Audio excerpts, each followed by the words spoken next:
This is Business Decoded podcast with Ronnie Spellman. An informal chats with top business moguls as they share their stories of failure and success in a fun and relaxed way. Get entertained, educated, and unlock the secrets to success. Welcome to Business Decoded with Ronnie Spellman. I'm back in the studio with Milli Brown, the CEO of Brown Books Publishing. Milli, your business and your history from working at Hilton to going off on your own and creating this book publishing empire is absolutely incredible. Welcome back to the program. Thank you. I'm happy to be back. And so the last show you mentioned your first startup, the personal profiles. Amazing. And then that transition into you publishing books because so many people started coming to you asking if you could help them publish a book. And publishing a book is almost like owning a newspaper company back in the day, particularly, and even now, that having your information, your ideas in print is a really big deal. And so I'm amazed that you were able to build this independent book publishing company and be an innovator in that industry. Welcome back. Yes. Thank you. I hope it comes across as I love what I do. And, you know, one point I know that you like to have tips for people that are maybe starting in business or in business and having a little bit of a rough time. Right. And I think that what happened with personal profiles, where I started doing family history books, led into my becoming one of the largest independent publishers, book publishers in the country, because I sort of found a need and I filled it. Nice. So, you know, people should always keep their eyes and ears open and look for other paths. And I still do my personal profiles, by the way.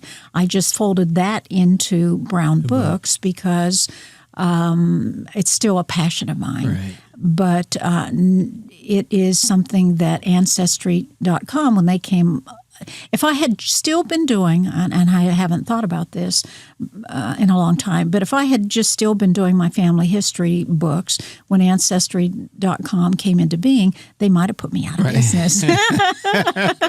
That, you know, so I didn't see that one coming because technology, who saw ebooks coming, you know, it just all of a sudden one day everything changes. Well, and you mentioned that.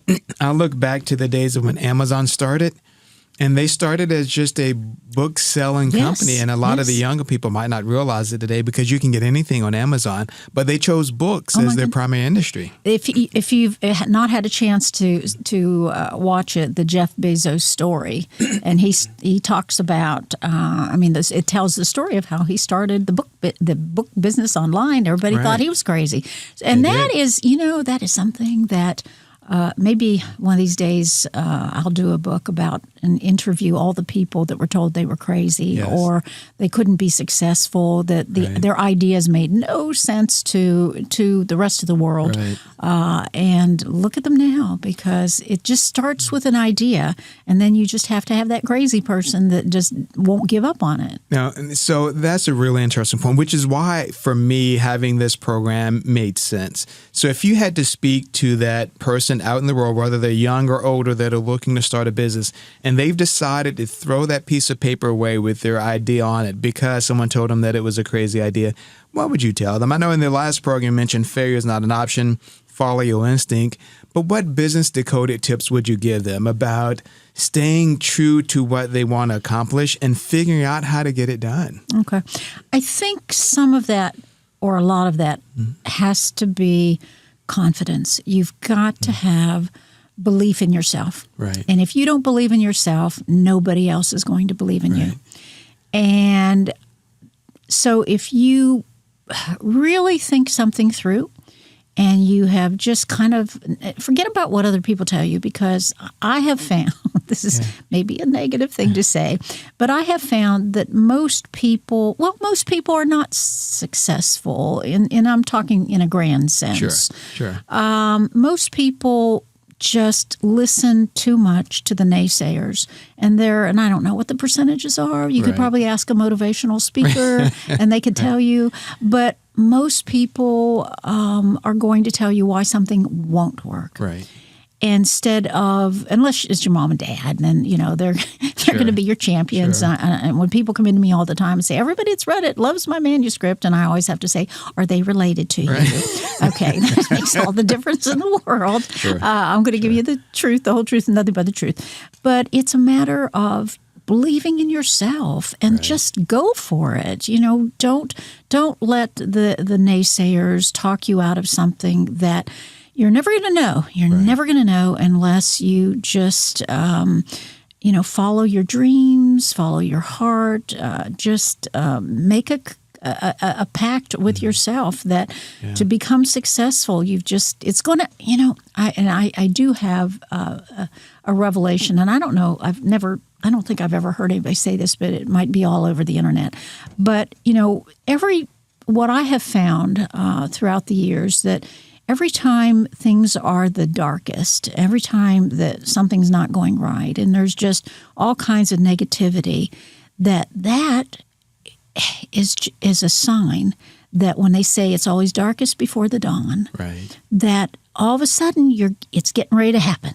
So hang in there. All those no's and all those people slamming doors in your face and all those people telling you that you'll never be able to succeed. You're getting closer to the big break. You're getting closer to the because I've experienced it. I don't know how many times where I've had to reflect on, okay, just because I'm human, and you have to start thinking, should I, is this the time that I should pivot, or what's going on here? That's true. I've mentioned this to a few people as well. I grew up on the East Coast, and I've been through a few hurricanes. And what's fascinating to me is that hurricanes can be really vicious, but in the middle of that hurricane, it's really calm.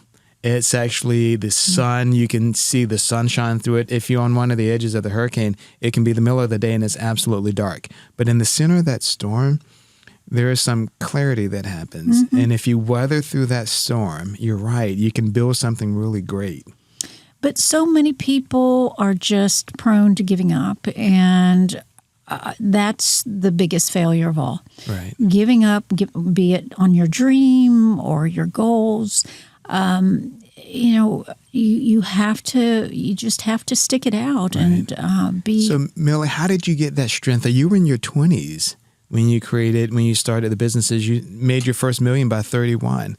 Where did you get that level of strength? I have asked myself that because I think if I could bottle it, it would be very, very valuable. I don't know. I have always been. I was the oldest child, so maybe there's I think there's a component there. Sure. But of course, there's a lot of very successful youngest children as well. But I was always one that kind of took control of the situation and had to think things through, and really liked being the leader. And I was an Army brat, so my father was deployed a lot of the time. So I was sort of like I would take, the family. We would cross the street, and I'd be the one looking both ways, and sort of. So at a young age, I learned to just be the one that was sort of in charge. And I don't know if I was bossy or not, but I was definitely a leader, and I liked being innovative, and I liked forging my own way and coming up with my own ideas. I've always been where if everybody is doing one thing, I'll do the opposite, but not as a contrarian, not because, well, they're doing that, so I'll do this. It's just, it's never appealed to me to, like, if everybody's buying a certain car, I'm not buying that car. I don't want that car. Bit of a rebel. I think I'm the same. Yeah. It's just, but it doesn't, I never have gotten that mentality that I want what everybody else wants. I just want to do my own thing. Exactly. And even if it's not for anybody else, I don't care. So I've been relatively successful in most of the things that I've done. I tell people all the time, I have a million ideas every day, and that has helped me immensely, except I statistically have figured out that 85% of my ideas are genius. 15% totally suck. They're scary. They're so bad. Sure. So, but, you can't be at 100% all the time. Sure.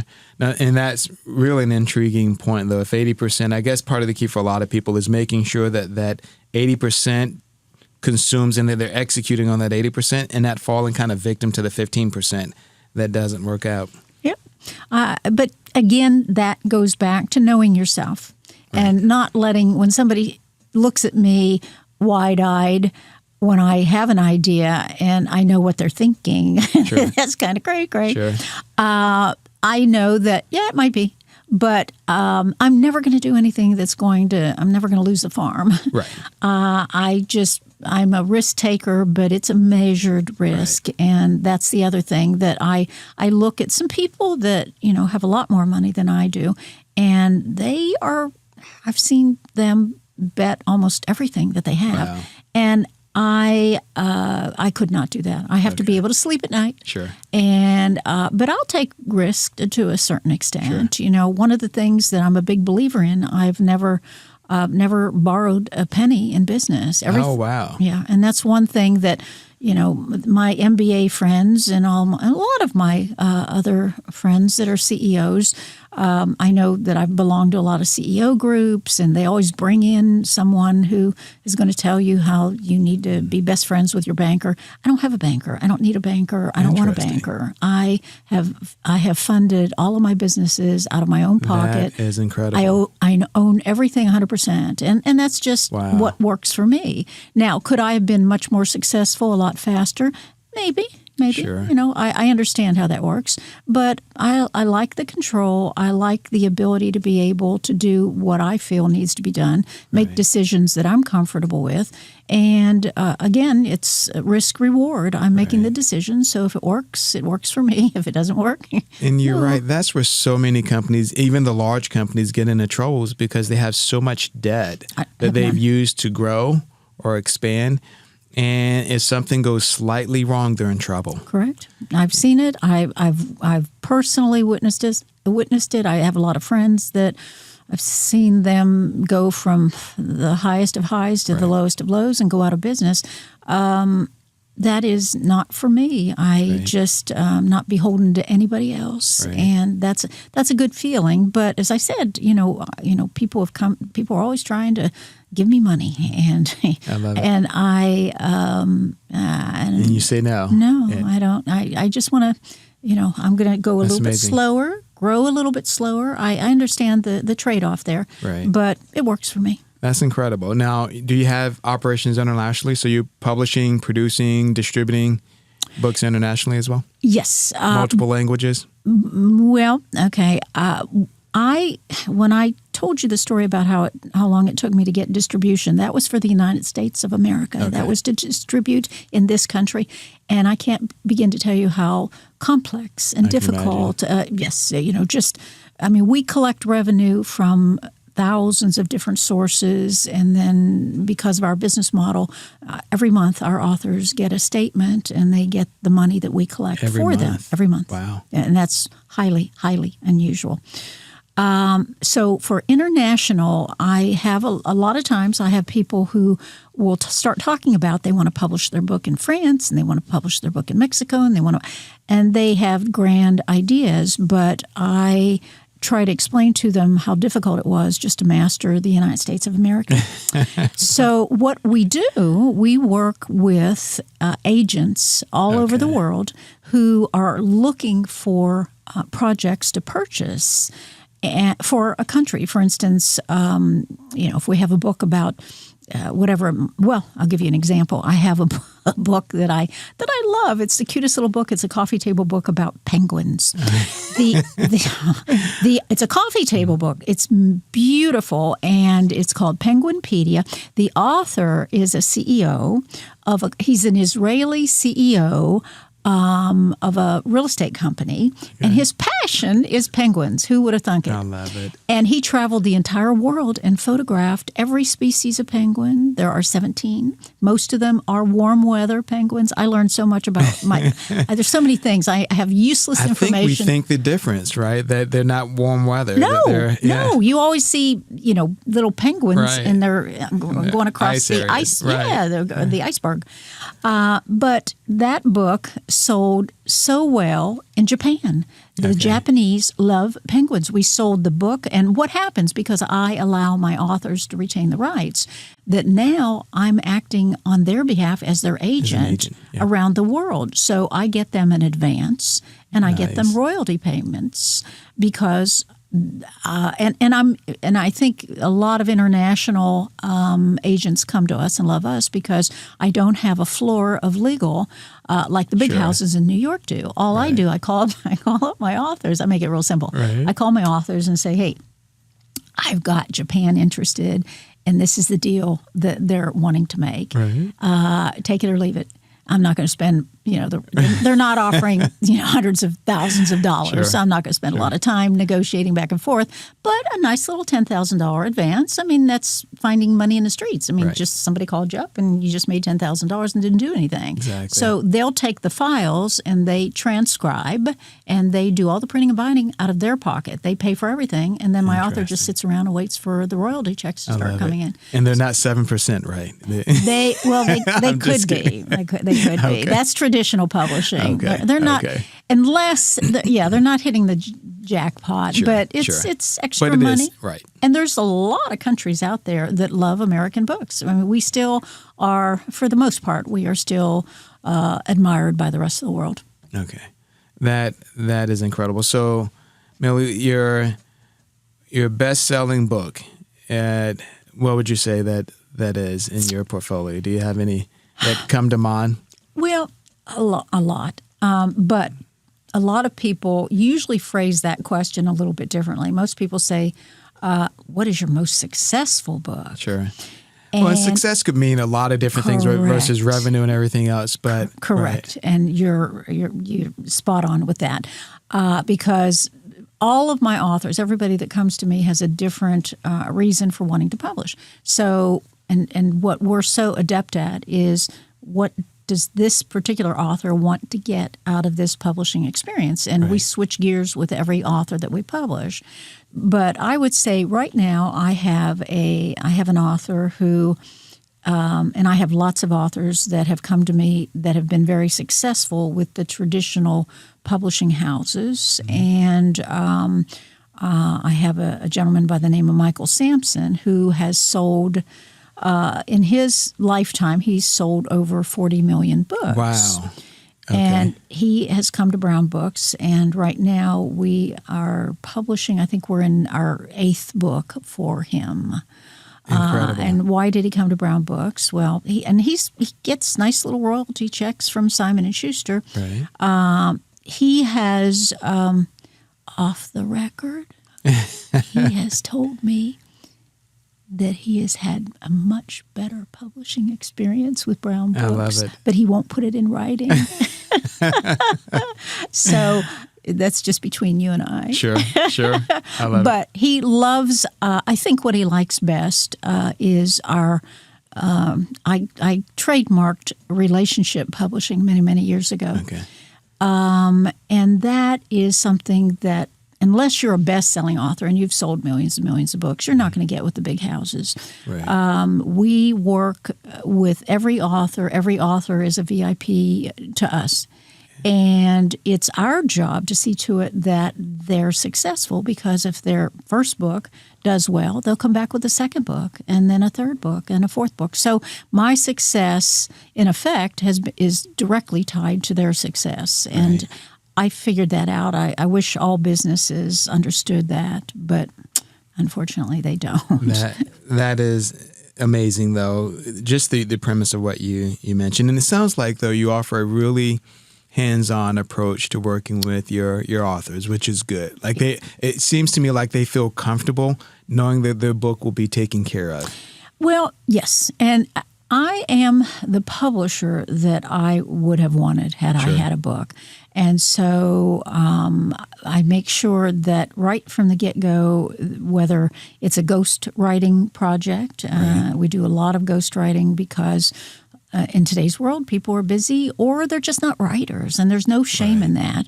My ghostwriters are magical. As a matter of fact, I published a book. You didn't ask me about that. Okay. Back in the 90s, I published a book called How to Interview a Sleeping Man. and that was stories from my personal profiles that, as a matter of fact, I was told by an expert when I came out with that book. I remember visiting with a gentleman who was a supposed distributor, and I remember him shaking his head, and he said, "We need to change that title." Sure. And that was something else that I just thought, I like that title. Right. And he's no longer in. As a matter of fact, he wasn't in business that much longer after we spoke. But my How to Interview a Sleeping Man has withstood the test of time. As a matter of fact, I have actually had people come in for a meeting with me, and the last time was probably sometime last year, and I had a gentleman that he was holding a copy of my book, and he said, "I wanted you to autograph it for me." And I opened it up to autograph it, and it had a library card in it from Connecticut. Oh. And I've never been to Connecticut. Sure. So that freaked me out. I thought, oh, my God, my book has been in a library in Connecticut. Wow. And here's all these people that read this book. And so I said to him, I happen to have a copy that I'd love to, swap out. Sure. And he said, no. And I was not happy with that answer. I said, why? That's my book. Right. And he said, why? Anyway, he would not give me my copy with the library card in it. Wow. That would have meant a lot to me. So but he left with your book. Did you sign it at least? I signed it, but it was begrudgingly. How fascinating, though.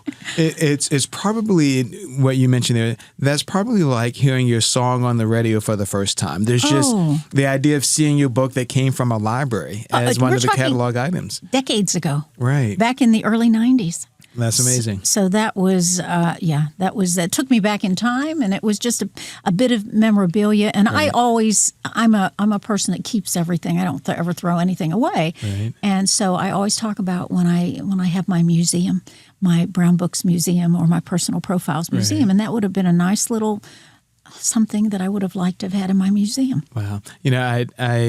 I don't know if you know Dr. Kenneth Cooper by any chance, but we have met and his wife Milli. Yes, he's produced a number of books, and I was with him in his office along with my daughter, and he pulled out one of his first books from his collection underneath his desk.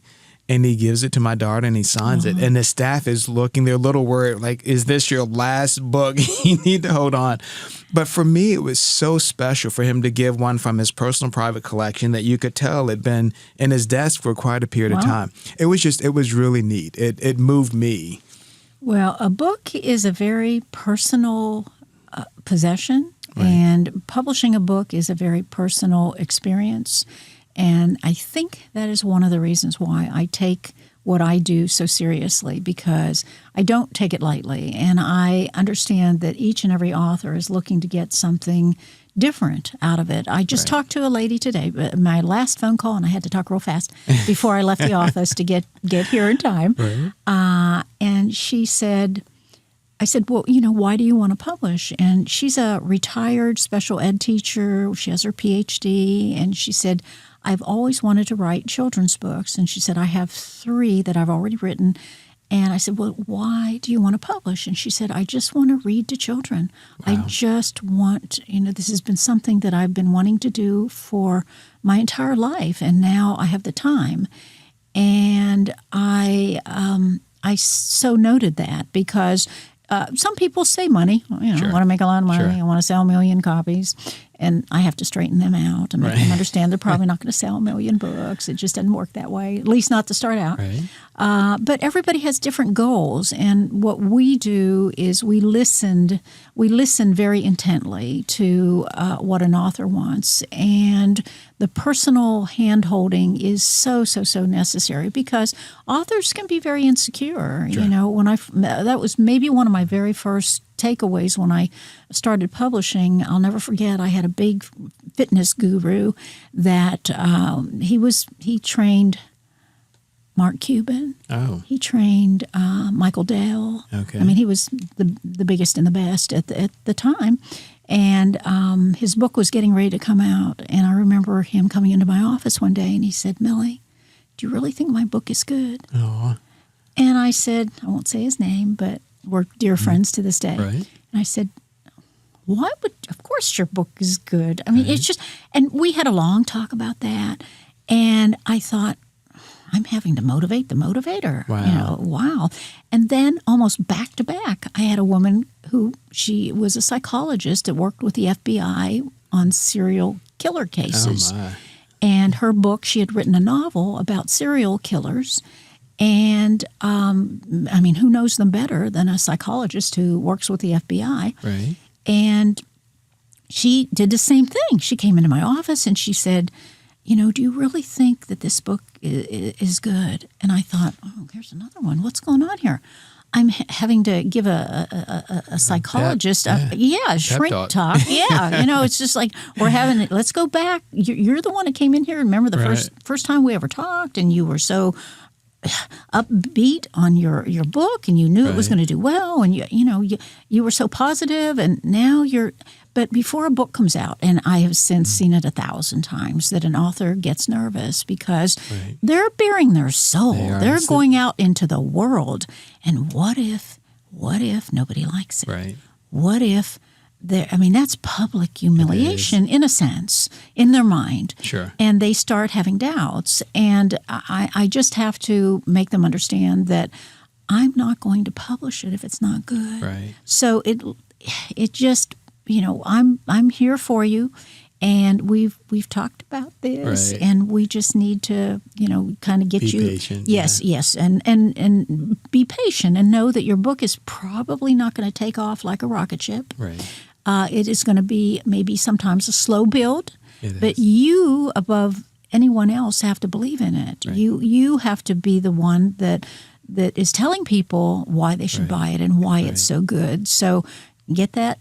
Amazing. Yeah, just make sure that you, but as human beings, we're all human and we have doubts, and then we have days. Some days we have more doubts than others. And I totally understand. And in fact, that's a really good point, I think, for the business and the entrepreneurs. Sometimes it's easy to wake up and doubt what you're doing. And those are just hard days. And then ultimately, with a good night's sleep and maybe some good food, you're back to normal, and you're like, okay, I can do it. Absolutely, I have a I don't know if I want to call it a tradition, but I have, anytime anything bad happens, I don't care what it is, and I don't care how bad it is. I always give myself one day to just kind of refresh, and just kind of take some mental time off, and just kind of, if I'm going to wallow in whatever it is I'm wallowing in, I give myself one day, and then the next day I'm fine. You're back. Yep. So I that has served me so well over the years. No matter what the blow is, no matter how hard it hits, I give myself that day off, and then the next day I'm fine. Right. So your book that you published, what was the premise of it? How to Interview a Sleeping Man.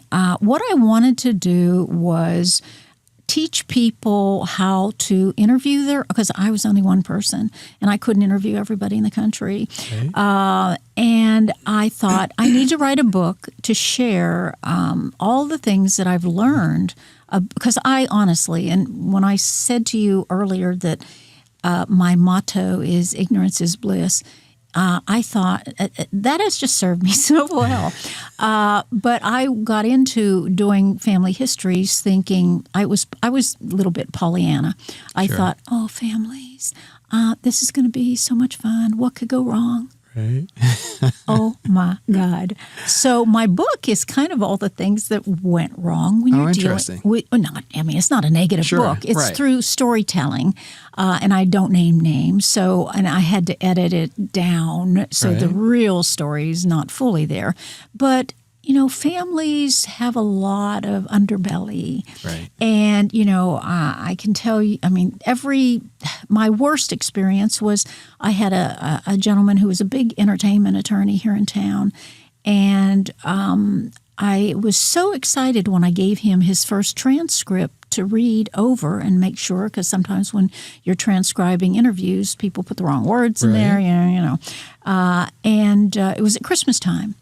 And I got a phone call from his son who had commissioned me to do his father's book. Mm-hmm. He said, Millie, I just wanted to let you know, my stepmother we just had to take her to the hospital. They think she had a heart attack. Oh.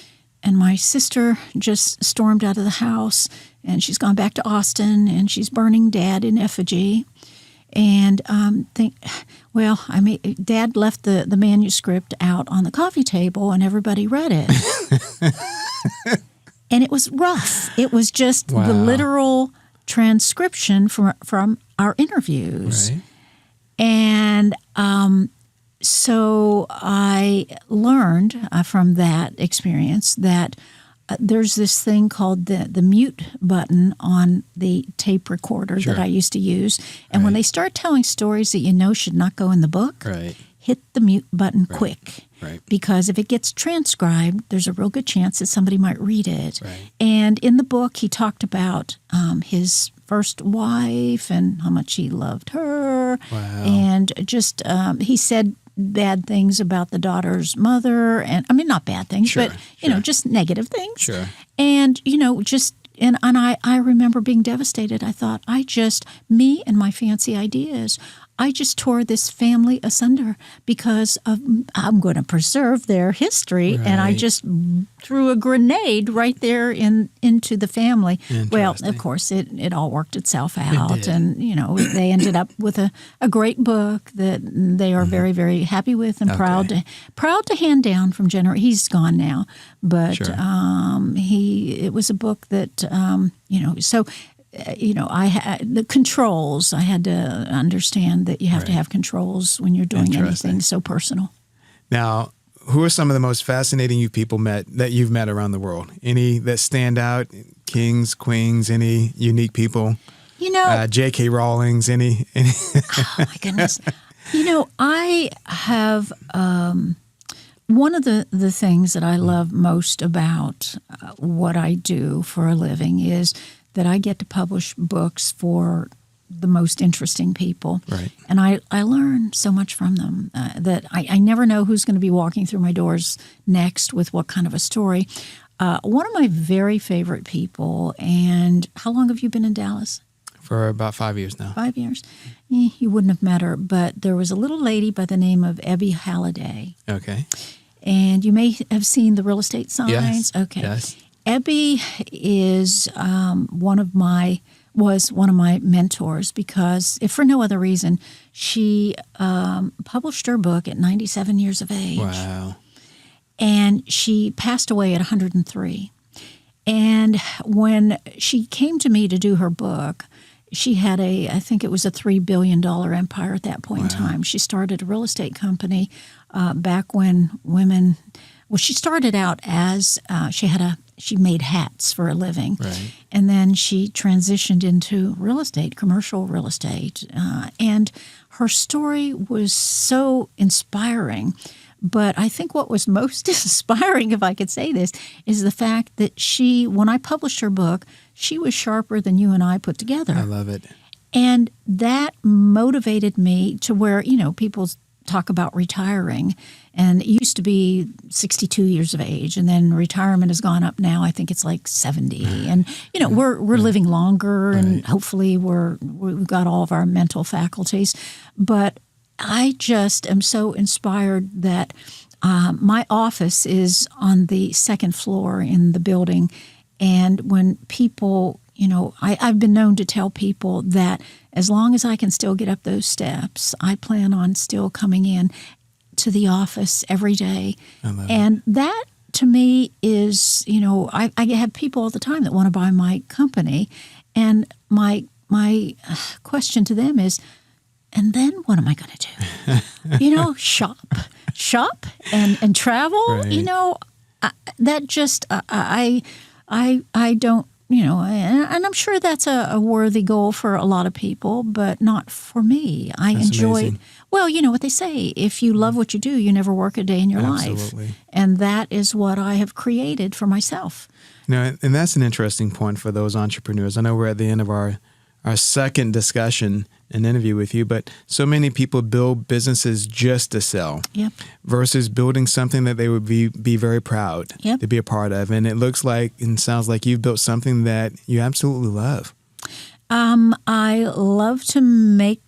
love this point because throughout the years, I've belonged to a number of CEO clubs and organizations. Right. I think the CEO Clubs International was, I think, the first CEO club with Joe Mancuso out of New York. And I was a charter member all those years ago. And then different organizations. And I just love the camaraderie. And it was really funny because the first, I used to have a speakers bureau. And because I realized I was publishing books for all these knowledgeable people and none of the big houses had figured out that they needed a speakers bureau as well, that could be a nice adjunct to the publishing. And the gentleman that I hired to do my speakers bureau, he called me up one day and he said, "Millie, there's a CEO club that is a CEO club that is having a meeting here in Dallas at the mansion." And I said, "Really? When?" And he said, "Tomorrow." And I said, "Well, get us tickets or however that works. We need to go to that." And I remember sitting in the room, and they had round tables of 8, and they probably had maybe 10 round tables, 7 or 8. And everybody is talking and they're going from table to table. And I remember leaving that room that day, and I said to the gentleman that was running my speakers bureau, I said, "Wow. You know what? I would never want to be part of that organization." And he said, "Why?" And I said, "Did you hear all those losers?" Everybody in that room had so many problems. Right. I have never heard so many problems in my life. Interesting. I didn't understand the concept of a CEO clubs were for all the CEOs to come and share, because we all know we have lots of problems. Right. But when you go out into the world, and if I walk out this door and somebody says, "Milli Brown, how's business?" I'm, "Oh, great. Everything's wonderful. Everything's under control." But behind closed doors, they were all sharing, "Oh, I might have to file bankruptcy next week," or "My COO just quit, and I'm, and I don't know how to handle a lot of those." Just everybody's got problems, but to the world, you put on one face, and in this inner sanctum of CEOs, you can be real. That's interesting. And I told Joe Mancuso that one day. I said, "Joe, I almost didn't join because I thought y'all were losers."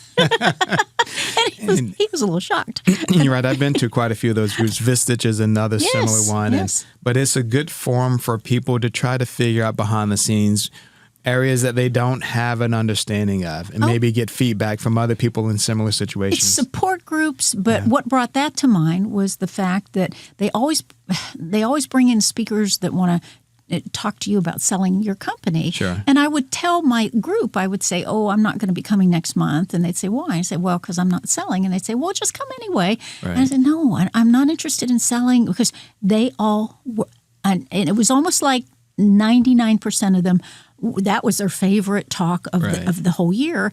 And I had to make them understand that I'm not building my company to sell it. I'm building it because I love it, and I want to be there like Ebby Halliday until I'm 97 years of age at the very least, and hopefully I'll make that goal. Nice. Millie, you're quite an inspiration. I hope that everyone listening to this program will look you up and really understand what you've done and what you've built, and model their business after what you've been able to accomplish. So I appreciate you joining me on Business Decoded. Thank you very much. I've enjoyed it immensely. Thank you. Thanks for joining Business Decoded with Ronnie Spellman. Thank you for listening to Business Decoded podcast with Ronnie Spellman. Please be sure to subscribe and share, and stay tuned for more incredible Business Decoded episodes.